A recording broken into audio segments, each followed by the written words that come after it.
Welcome to another episode of the Tom Schimmer Podcast. Happy Monday, everyone. I hope everyone had a great weekend. I'm back in Arkansas this week for the majority of the week, working here, and then headed to Idaho over the weekend for a couple of days next week, and then California. So it's about 11 or 12 days on the road in total, but I have to say I'm still really embracing this idea of being back with people face-to-face. Thanks for listening in again this week, of course, and as always, a big welcome to any new listeners joining in for the first time. And I also want to give a huge thank you to those of you who have been loyal listeners from the start, or for those of you who've at least been with me for a while now. I really appreciate all of you, and I can't thank you enough for supporting the podcast. This is, of course, episode 49, so we are only 1 week away from episode 50. So many of you have embraced the 12 for 12 challenge, and I've seen your posts on Twitter and other spots and Instagram, etc. Thanks for that. I really appreciate that. We'll announce the winner next week. The winner of the contest, of course, will win 12 hours worth of personal assessment coaching from me, probably in the form of something like an hour a month for 12 months or something like that. We'll figure it out. Now, if you're new to the 12 for 12 challenge, take a look at the show notes for details, because I'll outline it there in great detail. But here's a quick synopsis of what you have to do to win the 12 hours. First, you have to post a picture on Twitter, Instagram, or Facebook, or even a video on TikTok.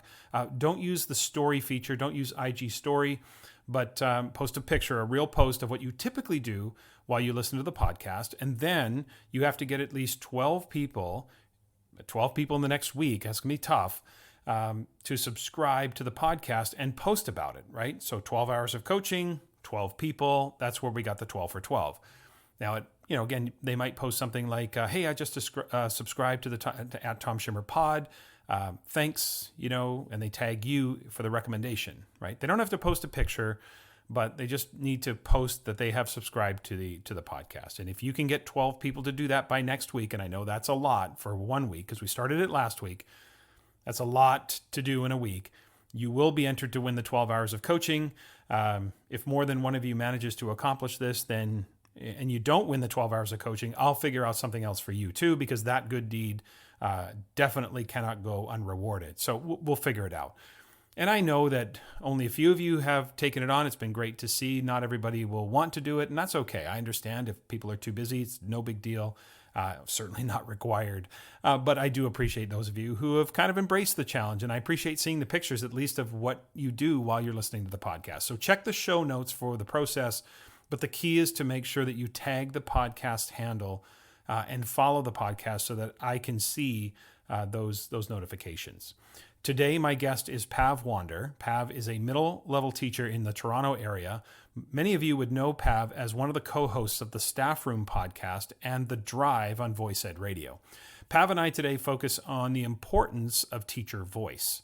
In Assessment Corner this week, I'm going to focus on the importance of a concept I call acceptable alternatives in assessment and grading reform, where we try to find strategies that bridge the gap between the ideal and the status quo. So that's today's plan. Let's get to it.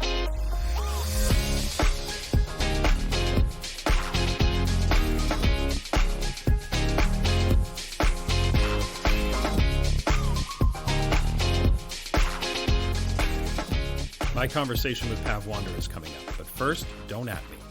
But I want to open this week with a reminder that we, as educators, have more influence and control over student achievement than we might think. Now, to say adults working in the education system have an influence over student achievement is not a new concept. We all know this. The real question is, how much? Now, while I'd like to give a disproportionate amount of credit for achievement to the students, and that might appear to be true in any acute moment, we might also want to reflect on what decisions we made leading up to that acute moment.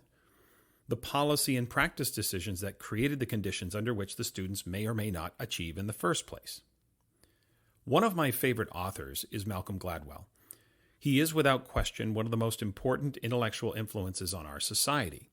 Books like The Tipping Point, Blink, What the Dog Saw, and the most recent Talking to Strangers have influenced not only the way we think, but they've had a far-reaching and permanent impact on society as a whole.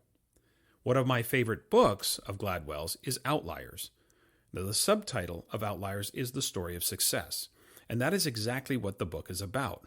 In the book, Gladwell examines the super successful, and he interrogates the factors that contributed to their success. And while society in general has romanticized success as purely an outcome of individual dogged determination and only attainable by those who are truly special, Gladwell's thesis, for which he provides ample evidence, is that success is often as much, if not more, about the circumstances, opportunities, and even the rules that surround individuals, creating a tilted playing field that makes success for some inevitable.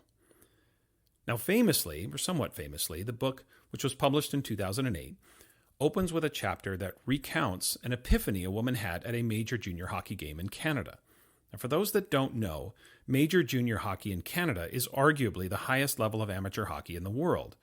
Although the teams are not associated with any university, the simplest comparison is to say that the Canadian Hockey League, or Major Junior Hockey in Canada, is to the NHL what major college football in the United States is to the NFL.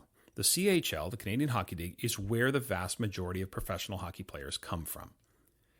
Now, in the chapter, Gladwell recounts this woman who was attending the game with her husband noticed that the majority of players on both teams were born in January, February, and March. Now, that might seem coincidental on the surface, but when you put that into the context of cutoff dates for minor hockey, Gladwell starts to paint a different picture. The cutoff for minor hockey at the time, of course, was December 31st. So what on the surface appears to be a meritocracy is actually influenced by the policy decisions that were made in advance. When children are very young, those born early in the cycle will appear to be more competent when really they're just older. Kindergarten, first grade, second grade teachers are always wrestling with this too. For example, on your 6th birthday, you're 72 months old, and you could be in grade 1 if you're late birthday. But other students in that class could be 83 months old. That's basically 1/6 of their lives. So those students who are 83 months old might appear to be more proficient. Are they more proficient? Or have they just had that much more exposure to text? Are they physiologically and intellectually advanced? Or is this a simple function of their physiological development based on how many months old they are? So the story of success in hockey, as Gladwell lays it out, is that if we start making these finite distinctions and abilities at too young an age, we start to siphon players off to better coaches. We start to provide them with more favorable ice time. We provide them with stronger competition, so that by the time these athletes reach the age of 15, 16, 17 years old, they are better hockey players and then are disproportionately selected into major junior hockey. So at the time when you're watching them play hockey, it seems as if these players have risen to the top on their own merit. And they have to a point. Look, I don't want to take anything away from their efforts because opportunities only turn out when you act upon them. However, the opportunities were slightly skewed given the January, February, March athletes were given that advantage. So I know that story is fairly well documented, and a lot of people have talked about it, and it has caused many athletic associations to reconsider their entry points and cutoff dates. Okay, so what does that have to do with schools? In the chapter, there were 2 passages that caught my attention, and I think they relate directly to the school experience, especially when it comes to assessment and grading. Here's the first passage from page 32. Gladwell writes, "We make rules that frustrate achievement. We prematurely write people off as failures. We're too much in awe of those who succeed and far too dismissive of those who fail. And, most of all, we become much too passive. We overlook just how large a role we all play.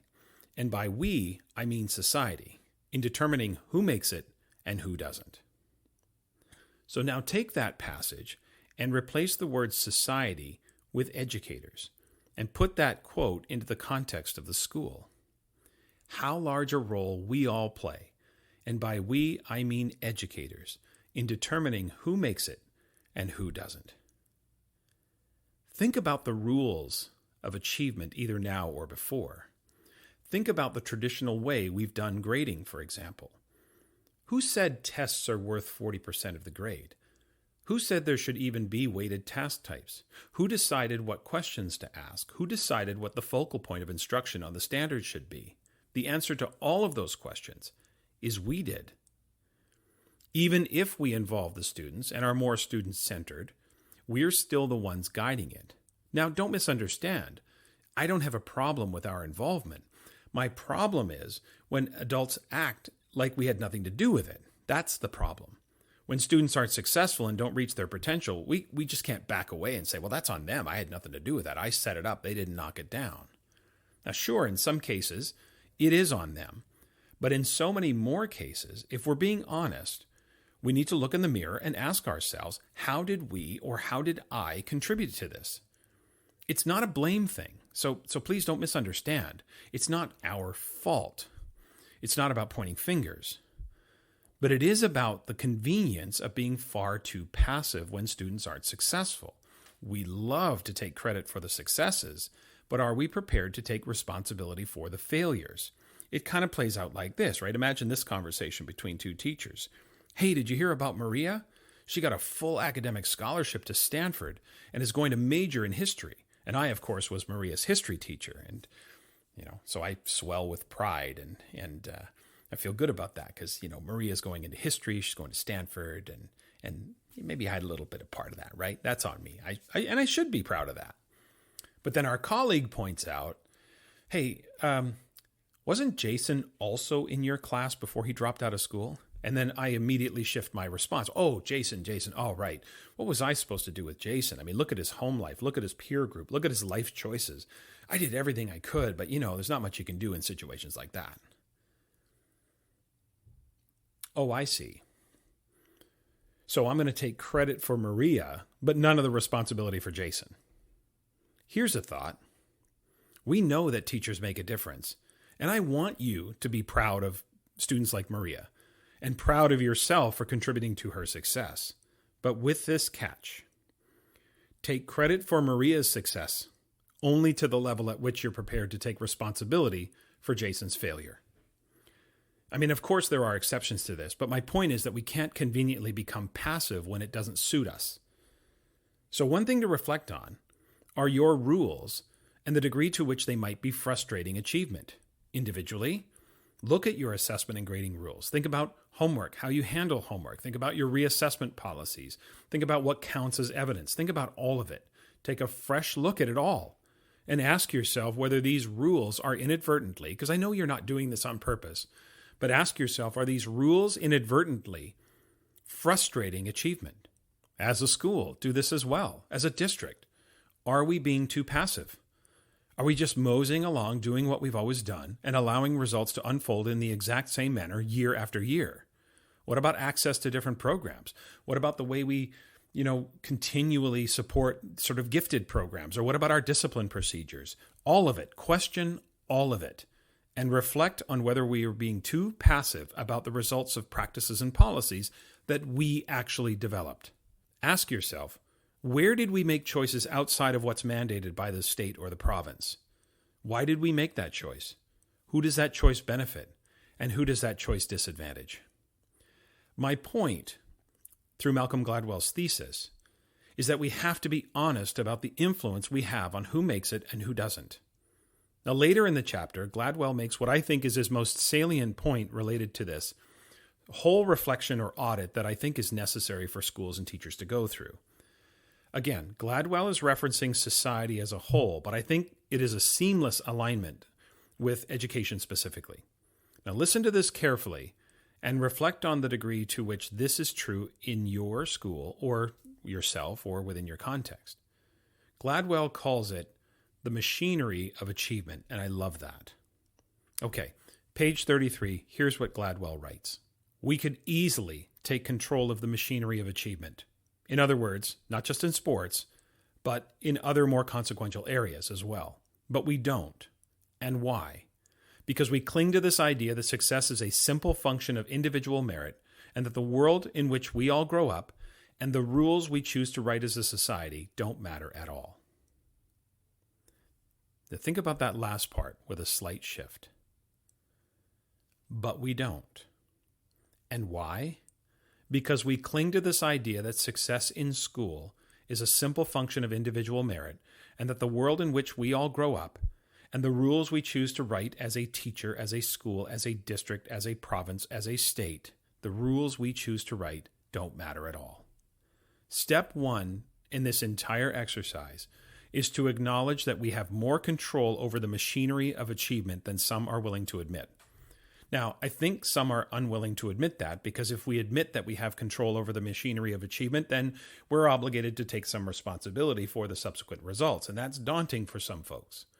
But step one is to acknowledge that we have control, a disproportionate amount of control over the machinery of achievement. Two, become more active versus passive. Let's actually take back control of that machinery of achievement. Yes, there are some things that are beyond your control, but so many more are not. Just because a system requires you, for example, to report using percentage system or a percentage-based grade doesn't mean there isn't much that can be done to shift the culture of grading and reporting. And I know people always say, but Tom, the province wants this, or Tom, the universities want that. Honestly, that is just an excuse and a cop-out for inaction. There's a lot that can be done despite those policies. I've done it myself. I've seen countless examples of others do it. If you don't know how to do it, there are plenty of people out there who know how and can help you. I suspect, however, that the majority of people making that assertion are on the unwilling side of that conversation and using the province or the universities as cover. I don't know that to be true, and I hope I'm wrong, but that is my suspicion. So acknowledge that we have more control over the machinery of achievement. Take back control of that machinery of achievement and begin to write rules that truly level the playing field, that truly create equity of opportunity, racial equity, learning equity, socioeconomic status equity. No, you can't change family income, but we can write rules that ensure that income is minimized or even eliminated, but at least minimized as a factor of success. We are the system. The system is not some inanimate object. The system is the people who work within it. The system is all of us. And one more point. No more sentences that begin with, I'm just a. Stop minimizing yourself. Okay? You're not just a teacher, just a principal, just one superintendent. Okay? We are all part of the system, and we all have a role to play in helping bring about more success, helping bring about a level playing field, helping to rewrite the rules of what success and achievement looks like. You are the system. Take back control of the machinery of achievement and start today creating the kind of educational experiences you know our students deserve. This podcast is a proud member of the Teach Better Podcast Network. Better today, better tomorrow, and the podcast to get you there. You can find out more at teachbetter.com/podcast. Now let's get back to the episode. Joining me today for the interview is Pav Wander. Pav is an elementary school teacher with over 15 years experience, hailing from the same neighborhood where she teaches in the Greater Toronto area. Currently, Pav works with a grade 7 and 8 class and will soon be working as a middle years student success counselor at the Toronto District School Board. Pav is passionate about creating programs at school involving technology, coding, and robotics, while also encouraging her students to infuse and embed their identities and stories into the work that they produce at school. Along with her former teaching partner, Che Cheney, Pav hosts the Staff Room podcast, as well as a live educational music radio show on Voice Ed Radio called The Drive. Pav, you are a busy woman. Welcome to the podcast. Thank you so much, Tom. Busy, but not busy enough for this great conversation. I'm so happy to be here and really looking forward to our chat today. Yeah, I am too. I'm excited to have you here. You and I have just, recently connected, and I am a loyal subscriber to your podcast. And full disclosure, I was a guest on your podcast this past summer, so I suppose turnaround is fair play, right? Absolutely fair play. Yeah. And I have to say that it's one of our most listened to episodes. And Che and myself have gone back and listened to that episode several times, passed it on to our principals and colleagues, because everything that you bring to the table is so valuable. And we've learned so much about our assessment and feedback practices from you as well. So thank you. Yeah, the turnaround is definitely, I'm very grateful for it. Well, I appreciate you saying that. The e-transfer will be on its way shortly for you saying that. But honestly, that's very kind of you to say, and I appreciate it. I really enjoyed our conversation this past summer. But in all seriousness, I have been a listener of your podcast and really enjoy it. And one of the things that I really appreciate about what you and Che do is your level of authenticity as you approach the work and reflect on your work. And of course, as a current practitioner and a podcast host and someone I have come to know as that reflective thinker about education, we definitely could take this conversation in a number of different directions. And we will go in a few for sure. Mm-hmm. But I want to begin with a topic that I know has been currently on your mind, and that is the topic of teacher voice. Why for you is teacher voice a topic that you've been acutely paying attention to? Really great question, Tom. And I have to say that it's because I'm a teacher and I'm just a teacher. And I feel like there's lately, especially, there seems to be this little bit of shame that's attached to being just a teacher. And it makes me think of when mothers say, "Oh, I'm just a stay-at-home mom." Any of us who know and place ourselves in that position know that it's a lot of work and it's enough. And so obviously we know that we are not just teachers, but I feel like because we assert ourselves as just teachers and not, teachers on an administration track or teachers that are department heads or chairs within their school, that they feel like their voices don't matter as much. And I think that that's something that Che and I have both really started to focus in a lot on, and really concentrate a little bit more on the fact that yeah, our voices do matter. The teachers that are around us, their voices matter very much, and we should be doing what we can to amplify those voices. So it's not solely just about decision making. It's not like, I have ideas, and that's a huge part of it. But it's also my experiences, my reflections, the way that my identities intersect to relate to the students that I have in front of me. There's Right. so many ways that our voice can add value to education, and that's why Che and I both feel this, that it's something that we need to be amplifying for ourselves more, but also for our colleagues and for teachers that we see all around us. um, I'm getting a little tired of hearing, yeah, okay, so you're just a teacher. What else do you do? Mhm. What makes you more significant? I don't need to be more significant. I'm a teacher and I'm an active practitioner, and the things that I do in my classroom are important. And so those things need to be highlighted. So uh, teacher voice has been a huge passion of mine, and it's something that I try to bring to the table in almost everything that I do, podcast or just teaching related. Right. You started by saying there is some shame associated with being quote unquote just a teacher. So can we talk a little bit more about that? Where is that? I know it probably is different for everyone, for teachers, in terms of the minutia, but generally speaking, where is that coming from? Is that coming from society in general? Is that coming from inside the profession? Is it coming from a little bit of both? Where is that shame, that quote unquote shame of being just a teacher coming from?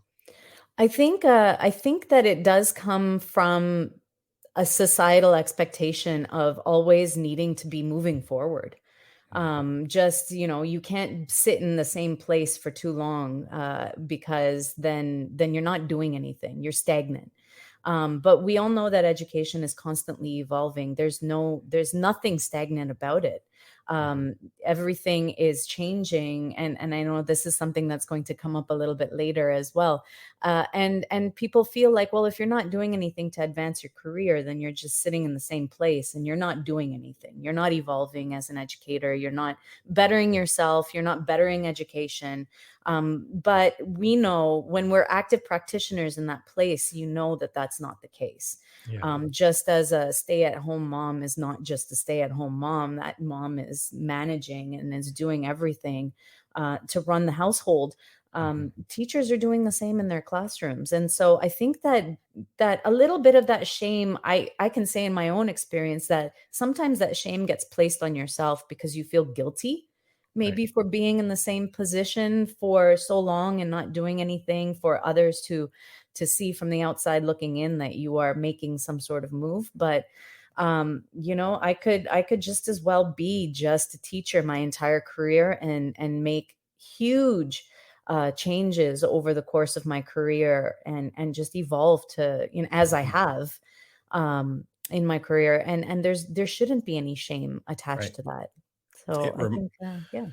Yeah, it reminds me of my days even as an administrator, where if you were a vice principal, there was kind of this inherent pressure and a little bit of either mocking or cynicism about the quote unquote career vice principal, and that if you Mhm. weren't aspiring to become a principal, or if you're as a teacher, and that you are in various stages of refinement. I think if we're constantly seeking the new and the advancement, we never have a chance to let ideas kind of come to fruition and refine them hone our craft in that way. So I think your Mm, point is well taken about how there is that societal. I mean, we did go through a little blip during the pandemic where society saw teachers as heroes, and they finally saw teachers for the people that they actually are in our society. And yet, of course, it reverts back, and there are that's those right. societal ideas that come to the forefront. I Yeah. know that you have a recent assertion I saw on social media, and by the way, social media doesn't help with this either, with people No. constantly talking about the new, and we're always, even if it's just semantics and changing words. But on social media, you recently asserted that, quote, the seeking of teacher voice is often performative and more about seeking validation on predetermined decisions than the seeking of new understandings and insights. So here's my question. From a teacher perspective, what advice would you give to school leaders or district leaders to ensure that when they seek teacher voice, it is authentic and not performative? Yeah, great question, Tom. I think that in order to move away from that performative nature of seeking teacher voice, it needs to be consistent. And it needs to be happening based on all kinds of school-based decisions, just not just here and there plucking teachers and say, hey, what is your opinion on this, but making sure that there's teacher representation in everything that's happening within the school community. And so I think that sometimes we say that, but it doesn't actually come to fruition because people revert back. They go back to their comfortable spaces, and putting those things into action is sometimes difficult. You brought up social media a couple of days ago. I made a bit of a tweet that was a little bit in jest. And it went viral, which it's never really your intention. It's like, I wish that some of my other content would go Right. viral in this That's way, right. maybe not this one. Yeah. But it asserted that there needs to be more experience for administrators when they are teachers. Like, they need to spend more time as teachers. And it ruffled a few feathers, but then there was a lot of support in that. And so um I think that what needs to happen is a little bit of greater empathy when it comes to administrators understanding what some of those plights are that teachers are experiencing. So if you don't have a vast amount of experience being a teacher before you become an administrator, then you need to be spending some more time with teachers in the teaching space, in the classroom, to truly understand why some of the things that teachers are voicing are being voiced. Really get to know the root of the problem. Spend a little bit more time to see where some of those struggles are, and maybe where the voice is coming from. And I'm not saying that the voice is always complaining in nature, or talking about the things that are lacking, but oftentimes just understanding why something is being brought to the table, it can be difficult if you haven't spent a lot of time truly understanding where the teacher is coming from. So I Yeah. think that in order to avoid that performative nature, really get to know your staff. Like, I mean, Mhm. this is going to come up again, but relationships truly matter between administration and the teachers, and really getting to know where that experience is coming from and why it matters in the classroom setting. So Yeah. I think empathy is a huge part of that. Getting to know teachers and what's going on in the classroom is very important to that as well. So and then actually try the ideas, right? Things that teachers bring to the table, they shouldn't be dismissed. Like, really give teachers an opportunity to bring something in and try Yeah. it. And just to give it a shot. You never know, sometimes it's worth it. And teachers, they are the most qualified people in their spaces, and so they do know what they're talking about, and sometimes those things really work out well for the school. Yeah, I have seen your point about rapid acceleration of a career or advancement. I've seen examples of that, not personally, but certainly in districts I've worked in, where the advancement into administration is rather rapid.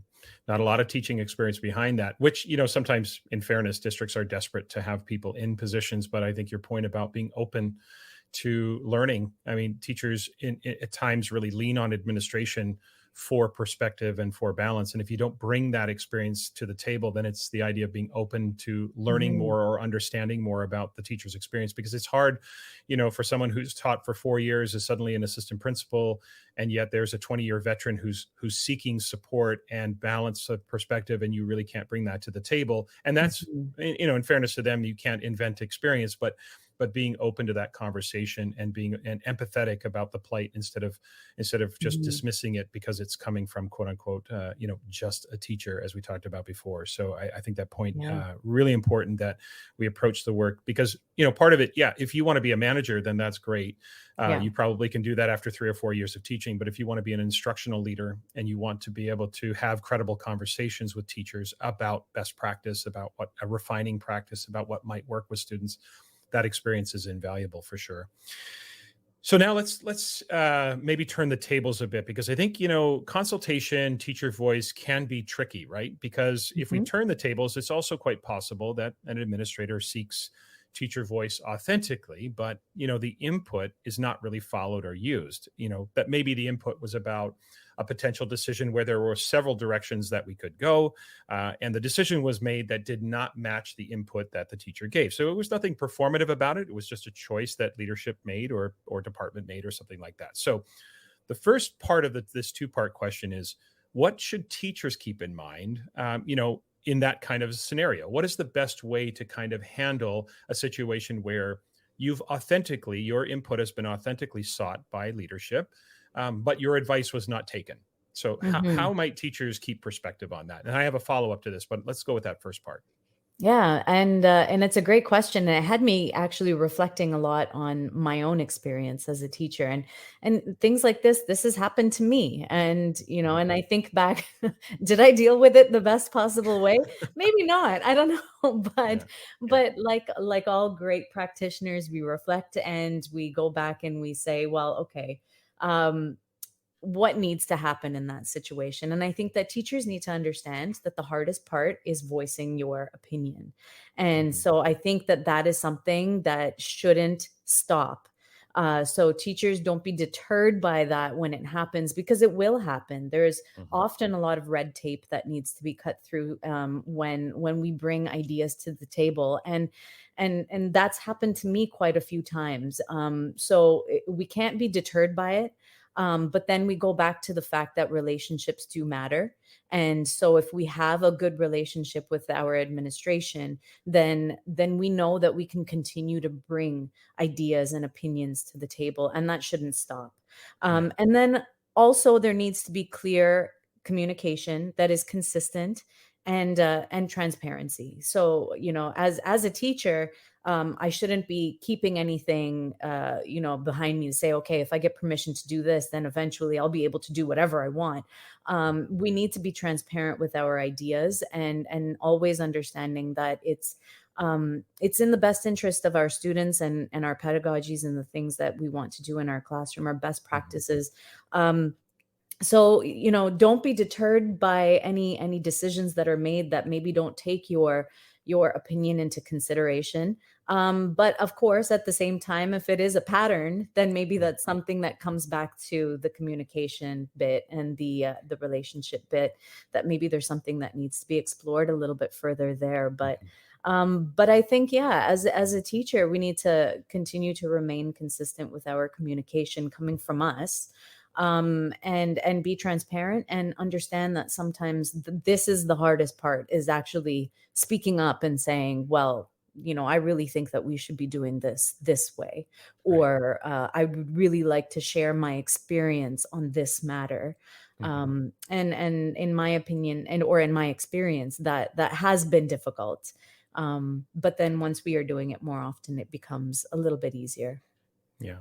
I think it's important for all of us in any consultation situation to recognize the big picture, which is that our input or our advice isn't always going to be Hmm. taken. But let's flip this around again now, back to leaders, because, Hmm. from a teacher perspective, what can or should leaders maybe proactively do to ensure that teachers don't misunderstand or inadvertently think the exercise was performative. When we don't take the input as administrators, as leaders, what do teachers need in that situation? So what advice would you give to, say, school administrators or district level to say, if you're not going to follow teacher input, what should we do to make sure that teachers don't feel a little bit, end up becoming a little cynical about the process? Yeah. And I think I'm going to repeat the first 2 points that I made the Okay. last time, that relationships matter and there needs to be clear and consistent communication that is Hmm. transparent, Yeah. because it needs to be coming from both sides of that relationship. And so knowing, I think, where the motivating factors are, and it goes back to, spending that time getting to know the plights of the teachers and where some of these ideas might be stemming from. What are the struggles that are leading to these ideas, these opinions, these recommendations from teachers? Understanding that bit is very important. So spending time with teachers, and then again, coming back with ideas that might assist with those struggles, like getting to the Right. root of the problem. you Mhm. you made a suggestion, teacher, and unfortunately we couldn't use it. I want you to know that I care. I want you to know that I want your experience in the classroom to be better.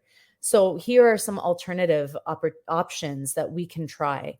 Mhm. So I'm not dismissing you. I am not dismissing the things that you are experiencing, the struggles that you might be experiencing. We can't try this, but here's X, Y, and Z that we can Mhm. try. So actively bringing those options to the table, these alternatives to the table, I think is important as well. And I think that keeps the relationship moving, and it keeps it strong. And hopefully that takes things into a more action based relationship rather than that performative Right. stuff that we sometimes see. I often, think about some of the lessons I learned in leadership, and something that I definitely learned and grew into and kind of learned in real time was making sure that if you weren't going to use the input or use the advice in a consultation scenario, that the people who provided input, if you're not taking their advice, you owe them an explanation as to why. You Hmm. explain to them why that advice, even though we appreciate the input, here's why we couldn't do that or can't do that. And then your suggestion of, hey, we can't do this, but maybe here's a hybrid, or maybe here's a, Hmm. a, a possibility to kind of at least satisfy part of what we're trying to resolve. And the more I learned that, and again, experience comes from poor judgment. You make mistakes, you learn from it. But for me, understanding that teachers need explanation, and then once that explanation, and as you say, if the relationship is there, the trust is there, then we can move ahead, and we are actually better because of it, because there is that constant communication. I Yeah. want to shift to another topic that you recently talked about in your podcast, and I was really taken with your reflection on the concept of teaching loss. We've all heard about the idea of learning loss, and likely everyone has some kind of opinion about it. Last February, I ranted on my podcast, and this Hmm. podcast listeners might remember about the myth of learning loss last February. But you were so eloquent in talking about teaching loss on that episode that I'm hoping you can bring that here. So, what is, from your perspective, the concept of teaching loss, and why is it something that we have to consider right now? Yeah, teaching loss is, it's very an emotional response from me, or an emotional reflection that I've been feeling for the last year and a half. And it's this idea that there are experiences as teachers that we have missed out on because of the pandemic, because of loss within the classroom, because of the missed time that we have had. And I first experienced this idea of teaching loss when I was off on my two maternity leaves. And so I Hmm. was I was off for a year, so 2 years in total. And I felt this great sense of loss. Like, I've education kept going, but I wasn't there for it. I wasn't there to experience it. And the changes, the evolution that happens within education. So again, I it was a very familiar feeling when we were in COVID and we couldn't do the things that we normally do, and we missed out on opportunities. We missed out on making connections. We missed out on professional development, or, working towards some of our educational or professional goals. And so that was where that really came from, the idea of teaching loss. And it was something that I guess a lot of people were able to, it resonated with a lot of people, that this whole idea. And so there were a lot of reflections coming from all over the place. And, this is where I experienced loss over the last year and a half as a teacher. And I think that this is something that's a little bit harder to dismiss, because it is such a personal feeling of where some of this loss has come from, and how we as teachers, as educators, have experienced that teaching loss. And so I outlined, there. I wrote a blog, and then also used it as a oral reflection as part of the podcast as well. But there were 6 areas that I felt that I had experienced loss, and so that was making connections with teachers and students. So there's a whole cohort of students that have passed through the school that I have no idea who they are, and it's something that we still talk about. Che teaches has been teaching at the same school for his entire career, and he has never gone through a group of students that he didn't know in one way or another. And so that's something that's different for me, because I tend to move around schools a lot. But for a teacher who has been in the same place for a long period of time, that is a weird experience. That, I haven't coached any of these kids. I haven't done any extracurricular activities with these kids. I don't know them. And so it's a little bit of a different experience to be in the classroom with them. You have to get to know them from the very beginning, and that can be a weird feeling. Leadership opportunities is another one. A whole 18 months has gone by, and there are many teachers that were planning to move up to administration, needed to take some courses, or get the experience that's needed for that, and they couldn't make that opportunity, and it could have been a missed opportunity. There are people that just kind of gave up on some of those things that they were aspiring to do because of that missed time.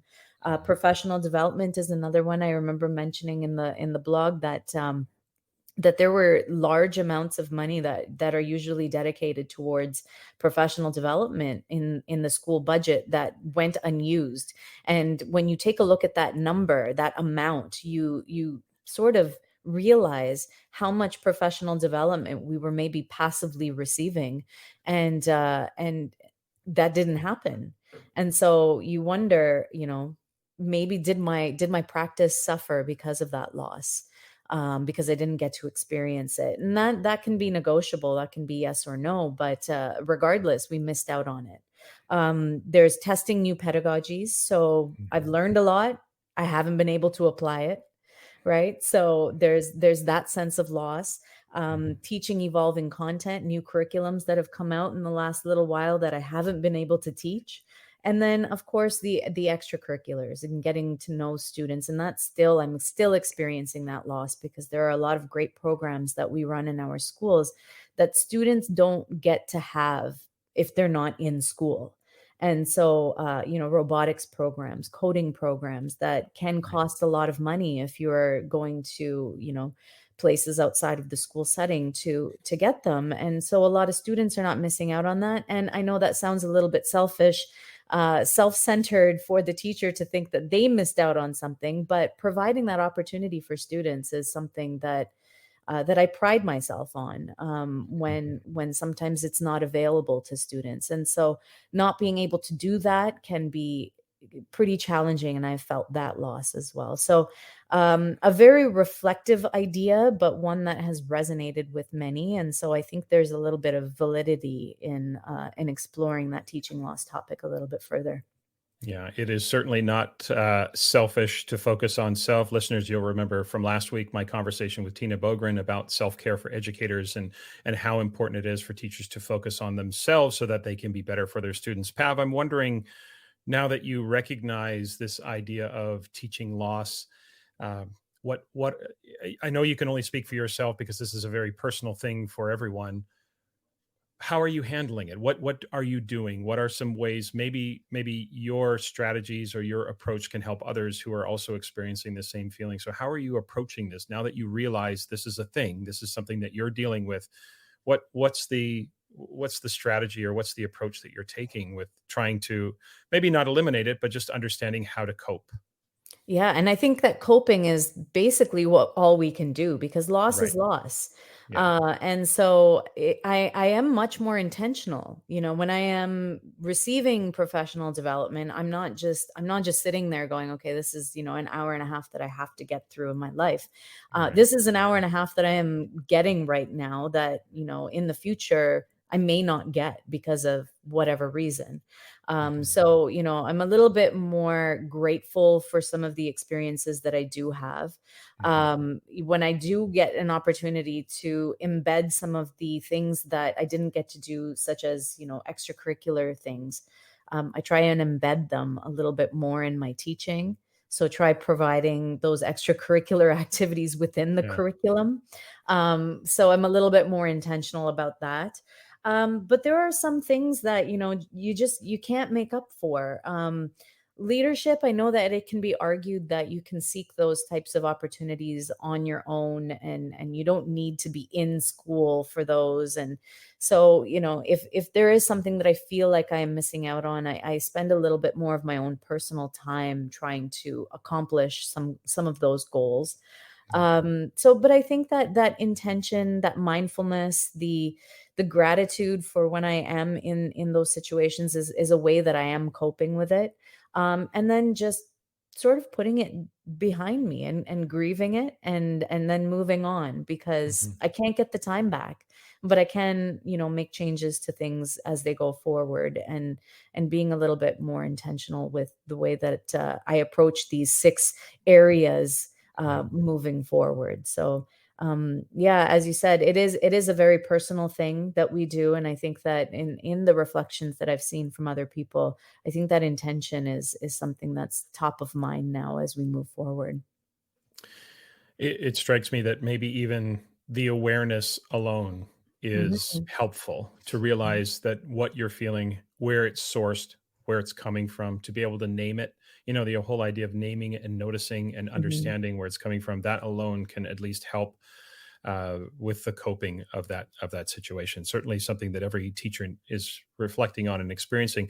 Your point about the students. I've worked with some teachers this year who have students in the 10th grade. They've moved into high school after middle school, but the pandemic came when they were at the end of grade 8. Right. They spent their first year of high school, ninth grade. They spent that first year in remote learning. And now they Mhm. have 10th grade students in their school who've never set foot in their building until this fall. And I don't think Yeah, we realize the kind of, even though we can name and notice it, I don't know that we know what the residual effect of all of this, because we're still in the midst of it. We're not done with the pandemic. And certainly there's that's right. maybe other things to come. Okay. Before we finish up today, Pav, we have to talk about the podcast because I want listeners to know about the Staff Room podcast. So let's talk about a few things. Where did this idea come from?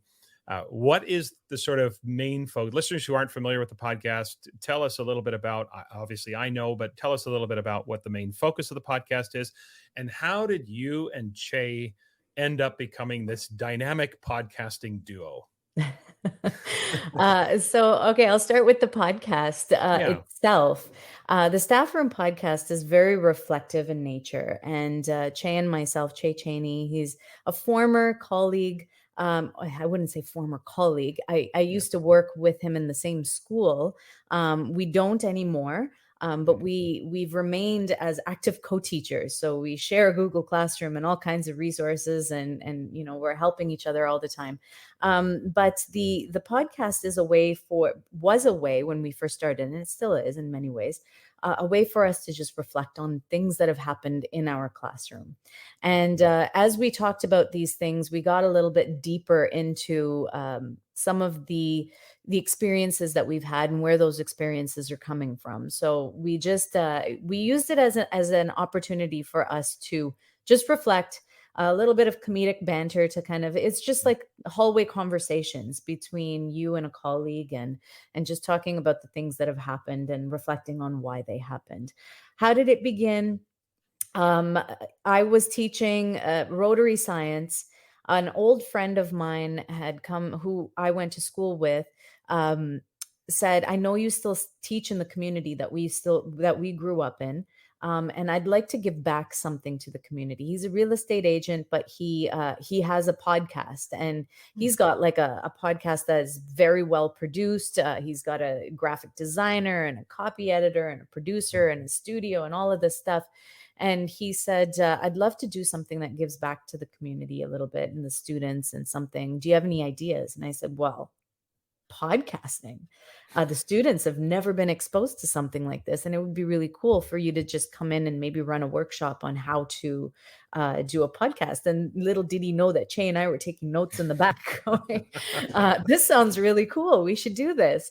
Yeah. So you brought in Che's class. So I was teaching rotary science. I brought this to Che and I said, "You've got a class and you do Genius Hour in your class. This seems like something that would work really well with Genius Hour, and really researching particular topics and talking about them." And so my friend Jazz brought the entire class to the studio and taught them how to use the equipment and what the process of creating a podcast. And then he interviewed Che and myself for the podcast as well. And the exhilaration that we felt during that recording, that interview, we said, "We have to do this. This is something that we need to do." And so we started our own podcast with Jazz and Laura's help from the REC team. And they gave us, all kinds of help in starting our own podcast. And that's essentially what we did. We said, we're just going to sit around once a week. Well, the plan was once a month, and then it turned into 3 times a week. So we just sat around and we talked about, this is what happened in, this topic. And it just kind of, the feedback that we got from people was, "I can see myself sitting at the table with you guys and having this conversation and talking about the stuff that happened in your class." And there were so many times that I nodded my head and said, "Yes, the same thing happened in my class," or "This is the experience that I had." We got into eventually some deeper topics. And we talked about things like imposter syndrome and, all kinds of toxic positivity and these things that we see in social media, and how could these things be affecting our students and in our classroom, or even us as teachers. And so that's really where that went. How did Che and I become the dynamic duo that we are? Che and I, it's very interesting because we're very different people, different upbringings, different entry points into education. But we share a very similar inquisitiveness, curiosity, and wanting to explore education a little bit. And we're not afraid to try new things. And I think that was just the perfect recipe for creating this. Che and I don't always agree on topics, but we're very open to hearing each other's perspectives. And so I think that what that has done has created a real safe learning environment for us and for listeners. And so we talk about some really difficult topics, but we're able to bring different insights and different viewpoints, which has helped a lot in each other's understanding, and also brings those different perspectives to the listeners so that they can hear multiple perspectives and viewpoints as well. So I think that's where that comes from. So we're very, very different, which you can tell by looking at us, hearing us, and all of that. But we share a lot of similarities and common ground, and I think it's that common ground that sort of makes us as dynamic as you say we might be. The dynamic duo, yes. Listeners, if you have not listened to the Staff Room podcast, what you'll find out right away that Pav and Che are quite different with the way that Che typically introduces himself on the podcast. Right. So we'll just leave that there and let you find out what I mean by that. You do have one thing in common that I often see on social media, and that is both of you at the batting cages, getting this, working on your swing, I suppose, for slow pitch season next year, I suppose. But it's a really, I think the connection between the two of you in all seriousness is authentic. And I think from my perspective as an outsider, it's why the two of you can go to certain depths in conversations, because there's obviously a trust between the two of you in terms of perspective and the voice that you're Mhm. bringing to the conversation. And I've come to really appreciate that in listening to your podcast. Okay, I've got two questions left for you, Pav. Okay. Questions that I ask everyone who comes on the podcast. And here's the first one. And you can definitely take this in any direction. It doesn't have to be about what we've talked about so far. It could be something, any direction you want to go with this one. Here's the first one. Educationally speaking, what keeps you up at night? So lately, this has been the swift shift in pedagogies or the inconsistencies in I guess, pedagogical exposure for students. Is this something that is inadvertently harming our students? So that's something that I think about. Things are moving so fast, especially now. Post COVID or during COVID, I would say. There's a lot of things that are shifting really quickly. There are a lot of pedagogical methods that are shifting, and what I'm always thinking about is, are students going to be able to pull what they need from the way that we have been teaching, and a lot has changed in the last few years, and use that to become successful parts of the society? Are they going to be able to do the things that they want to do, um, with everything that has changed? And so I'm often thinking about that, and I'm often thinking about, um, where has been my role in either helping that situation or harming the situation, in shifting so many times and trying new things and saying, okay, well, now we should be doing this, so let's do this. Are students ready for it, and are they able to be as resilient as we think that they are in absorbing those changes and Mhm. making those shifts for themselves in order to be successful? So Yeah. yeah, I think it's that evolution process. Are we evolving education too quickly, or trying to? Yeah. It reminds me, it's almost coming full circle to what we talked about earlier, which was the idea of, the just a teacher. And then if you're not constantly advancing, not constantly Yeah. changing, you're somehow doing something wrong. And I think that's a very important concern, is that sometimes what we're doing needs refinement and Hmm. needs to be worked on and does not need to constantly change. So I It needs appreciate that. mastery. Right. Sometimes all we need is a little bit more mastery before we can move on to something new. Yeah, for sure. Yeah, we have to give things time to play out for sure. Okay, last question. And this question I ask everyone that's been on the podcast about. It's basically a general question about success and happiness. And the question is, if a random person stopped you on the street and said, "What's your definition of success?" How would you answer them? I would say that my idea of success would be achievement based on practical application of skills that I have acquired over time. Mhm. And I'll give you a little bit of an anecdote to help with that understanding. It's I was in my Muay Thai training this morning, and lately, the last couple of weeks, we've been doing a lot of drill and kill, a lot of skills practice, and not really applying the skills, or not creating these complicated combos to practice. And I find myself getting a little bit bored sometimes with the skills drill and kill training, just Right. the Right. same combo over and over and over again. And so the professor passed by as I was practicing, and I kind of I stated that. I said, this is a little bit boring.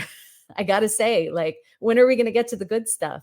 And it was his response was, your skills have to be so second nature that when you pull them out, the only thing that you need to be making, the only decision that you need to be making, is which skill am I going to use, or what tool am I going to be using. You shouldn't have to be thinking about, did I perform the skill correctly? And Mhm. so, I was thinking to myself, yeah, you make a really good point. And then we did some sparring, and then it was okay. Now you can take those skills that you've been practicing over the last few weeks and use them, and you will see when you are successful. You will see that, you've achieved something when you were able to pull the right tool out to use it in the most practical way. And Mhm. so I think, for myself, that is success, when I can take the skills and the knowledge that I've acquired over time and apply it in the most practical way. I think that's pretty successful. So reflective thinker and somebody you don't really want to make angry because you might pull out the skills on us and there's a little bit of a flex there, Pav. I appreciate that. And I just happened to be at my class this morning, dropping people like flies.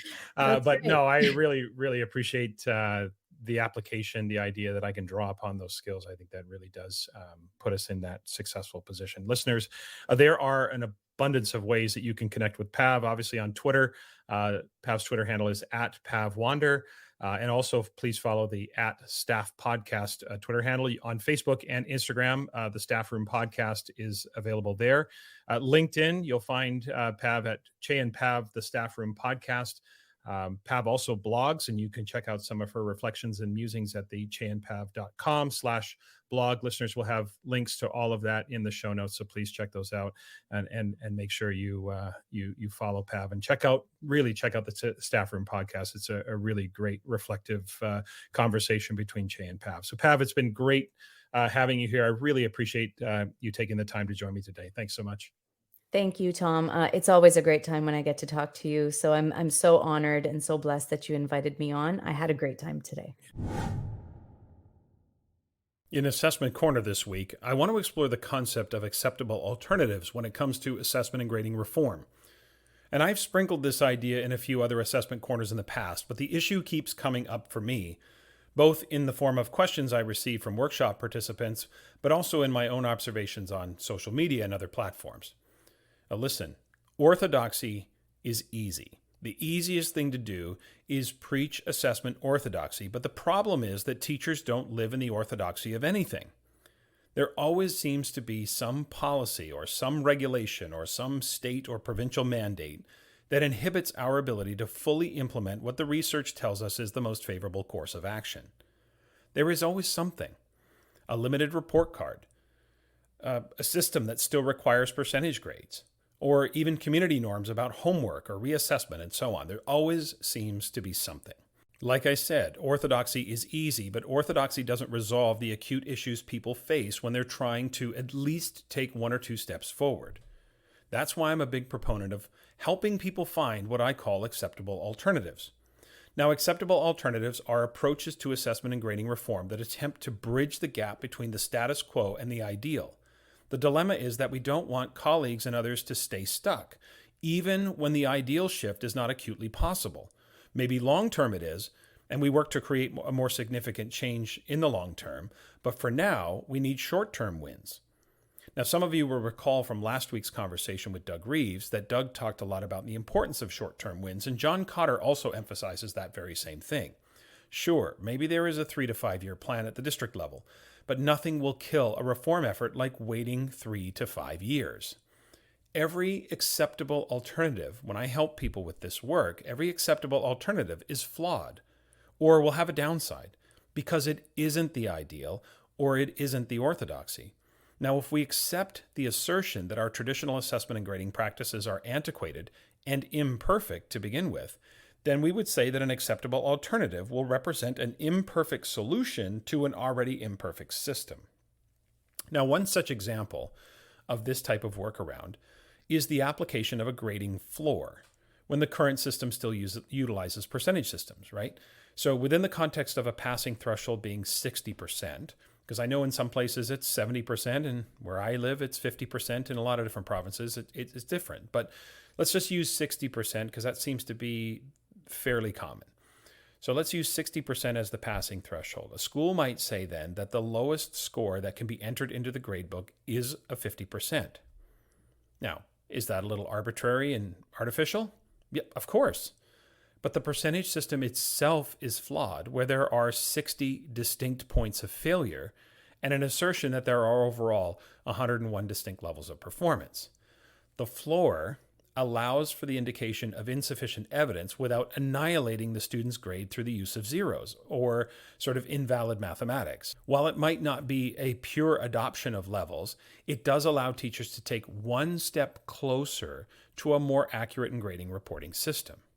Now, another one that comes to mind is how to grade on levels when the grading program only accepts percentage-based scores, right? In other words, You can't use levels through integers since the program's default settings would treat a 3 as a 3 out of 4 and treat it as a 75%. So one workaround among many that I often talk about is to convert the scores at source. The key is to assess on levels of quality and then convert the level to an equivalent, allowing then the program to work its magic, so to speak. So if we were using 4 levels and again the passing threshold of 60%, we might have a scale that sounds something like this. If a student earns a 4, the top tier on or the top level of proficiency on an assignment, you would insert 100%. If they earned a 3, you would insert 88%. If it was a 2, it would be 76. If it was a 1, it would be 64. And if it was a insufficient evidence, a 0, it would be 52. So why did I go 12 back? Well, first, I'd want each increment to be the same. That's a mathematical issue. We want the increments to be kind of regular. Also, I want each level to be aligned with different existing levels, right? So the idea that a 4 aligns with an A 3 aligns with a B, a 2 aligns with a C, and a 1 aligns with a D, and a 0 aligns with an F. For some reason, some schools make this harder than it has to be by saying, well, a 3 is an A, but a 4 is also an A. I just asked the question, why? Why are you doing this to yourself when it could be so much clearer and so much simpler to put it in alignment with what we understand to be true about quality? Anyway, so the only scores a teacher would ever input into the gradebook would be those 5, 100, 88, 76, 64, 52. And then all of those would interact a little bit more organically. I say that with air quotes. They would interact to determine the grade. Are there flaws with that approach? Yep, absolutely. You don't need to point them out to me because I am fully aware of them. But does that help move someone or a faculty one step closer to the ideal? Well, every time I've suggested it, it sure does. When people are struggling with how to navigate the imperfections of an existing system, they don't need to be hit over the head with the purity or the orthodoxy of the research. Hey, Tom, how do I manage grading on levels when my gradebook only accepts percentage-based scores? Percentages are ridiculous. We need to rid ourselves of the percentage system. Yeah, Tom, I get it, but that's beyond my control. That's up to the state or the province or my district. So I'd like to find a workaround. Why in the world would we continue to grade using percentages? Once again, Tom, I get it, but I need a practical solution to do what you're asking me to do. Get rid of percentages. Does that sound like a productive conversation? When you ask me, or people ask you, for practical advice, we need to give them practical answers. Theoretical answers for practical dilemmas are not helpful. Take homework, for example. We all know why homework, with some exceptions, shouldn't be graded or contribute to grade determination. But if someone believes, again, not cynically, but if someone truly believes, hey, Tom, if I don't grade it, the students won't do it, we need to help them, not argue with them. Help them take one step closer. So in the case of homework, for example, I might suggest they consider maybe dropping the student's lowest homework score each week, or retroactively no counting or zero weighting the homework scores when subsequent assessment results show a deeper level of understanding. Are those solutions perfect? Nope. Do they pass the purity test? Absolutely not. Not even close. But do they move that person one step closer to the ideal? Indeed, they do. Even schools and districts that fully embrace sound grading practices or standards-based grading may not be able to implement with purity. We have to find workarounds to start building momentum, even if the workarounds are imperfect. Think about the spirit of the ideal and try to incorporate an ounce of it into your solution, whether that solution be for you or whether that solution be for someone you're supporting.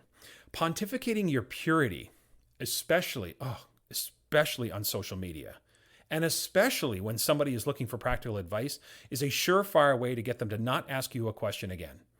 Okay, this pontification and this purity test that we all seem to have to live up to on social media is one of the things I detest most about social media. I have this love-hate relationship with Twitter, and that's one of the things I do not like, is this constant theoretical pontification that can occur. Rare is the teacher, the school, or the district that can go all in an instant.